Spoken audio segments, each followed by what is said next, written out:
ఘర్షకుర్తి సర్పంచ్ గారికి మరియు ఉప సర్పంచ్ గారికి మా తాడిజేరు రైతుల తరపున ఒక విన్నపం.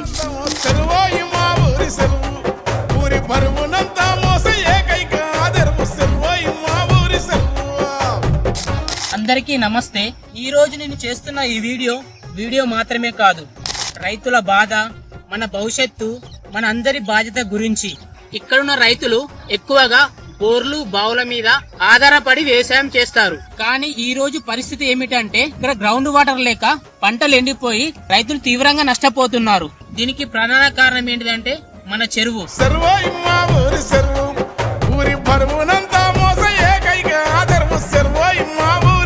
ఈ చెరువు ఘర్షకుర్తి తాడిజేరి రైతులకు జీవనాధారం.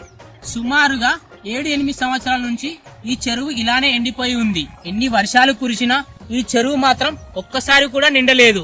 ఎందుకంటే వర్షాలు పడ్డప్పుడు మన చెరువులోకి వచ్చే వరద నీరు అంటే మన కట్వాల నుంచి వచ్చే వరద కాలువ అది చెట్లతోని మట్టితోని అక్కడక్కడ కట్టలు తెగిపోయి దారుణమైన పరిస్థితిలో ఉంది.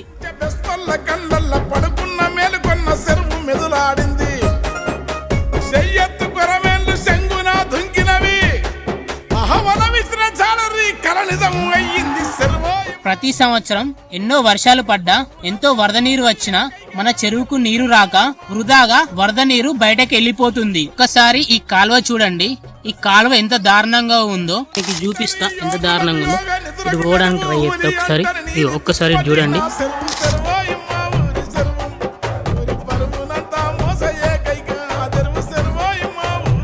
ఇలా ఉంటే మన వరద నీరు మన చెరువులకు చేరుతుందా? ఒక్కసారి ఆలోచించండి. ఈ చెరువులో నీళ్లు లేకపోవడం వల్ల వ్యవసాయం చేసుకునే రైతులే కాకుండా మత్స్యకార రైతులకు కూడా చాలా నష్టం జరుగుతుంది. మన చెరువు బాగుంటేనే మన ఊరు బాగుంటుంది. అందుకే ఘర్షకుర్తి సర్పంచ్ గారికి మరియు ఉప సర్పంచ్ గారికి మా తాడిజేరు రైతుల తరపున ఒక విన్నపం. ఈ చెరువుకు వచ్చే వరద కాలువను అంటే కట్టువాలను ఒక్కసారి మీరు పరిశీలించి మరమ్మతులు చేయించగలరు. సర్పంచ్ గారు ఉప సర్పంచ్ గారు మీరు ముందుకు వస్తేనే ఈ పని ఖచ్చితంగా జరుగుతుంది. మా తాడిజేరు రైతులంతా మీకు అండగా ఉంటారు. మనం అందరం కలిసి మన చెరువును కాపాడుకుందాం. వచ్చే వర్షాకాలంలోపు ఈ కాలువను మరమ్మతులు చేయించుకొని ప్రతి వర్షపు పొట్టుని మన చెరువులోకి మళ్లించుకుందాం. ఇది మన చెరువు, మన బాధ్యత. జై జవాన్, జై కిసాన్.